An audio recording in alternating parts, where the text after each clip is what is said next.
Steering നേരെ പിടിക്കും. ഓ, ഇതൊന്ന് നേരെ പിടിക്കാൻ ആർക്കും വല്ലതും കൊടുക്കണം. റൈറ്റ്.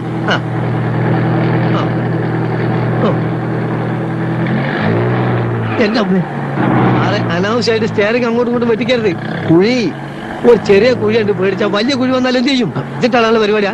ഇതേ ഞാൻ പറഞ്ഞിട്ടുണ്ട് ഗിയർ മാറുമ്പോ ക്ലച്ച് അമർത്തണമെന്ന്. അപ്പൊ ആക്സിലേറ്ററോ? അത് പിന്നല്ലേ. ഓ, ഈ നടുവിലുള്ളതാണോ ക്ലച്ച്? എത്ര പ്രാവശ്യം ഞാൻ പറഞ്ഞിട്ട് താഴോട്ട് നോക്കരുതെന്ന്. പിന്നെ ക്ലച്ച് ഏതാണെന്ന് അറിയണ്ടേ? ക്ലച്ച് നിങ്ങളെ കാലിൽ ലെഫ്റ്റ് ആണ് ഞാൻ പറഞ്ഞില്ലേ. ഓ, അത് ശരി. അപ്പൊ ക്ലച്ച് ഇടുമ്പോ ഗിയർ അമർത്തണം അല്ലേ? ഒന്നാം കട്ട ക്ലച്ച് കുഴിച്ചിടുമ്പോ ഗിയർ വലിച്ചൂരി എടുക്കണം. അപ്പൊ ബ്രേക്കോ? ബ്രേക്ക് ഇടുന്നതെല്ലാം കൂടി പണ്ടാൻ അടങ്ങിയതിന് ശേഷം. ഇത്ര ബുദ്ധിയില്ലാത്തൊരു മനുഷ്യൻ എങ്ങനെ പഠിപ്പിച്ചെടുക്കാനാ? അധികം ചൂടാവൊന്നും വേണ്ട. JK കൺസ്ട്രക്ഷൻസിലെ ഒരു സൂപ്പർവൈസറാണ് ഞാൻ. താൻ എന്റെ കീഴിൽ പണിയെടുക്കുന്ന വെറും ഒരു മേസ്ത്രി, അത് മറക്കരുത്. അങ്ങനെയാണെങ്കിൽ നിങ്ങൾ ഇഷ്ടം പോലെ ഓടിച്ചോളി. നിങ്ങളോ? അല്ല, സാറിന് തോന്നിയല്ല ഓടിച്ചോ. ഞാൻ ഓടിക്കും.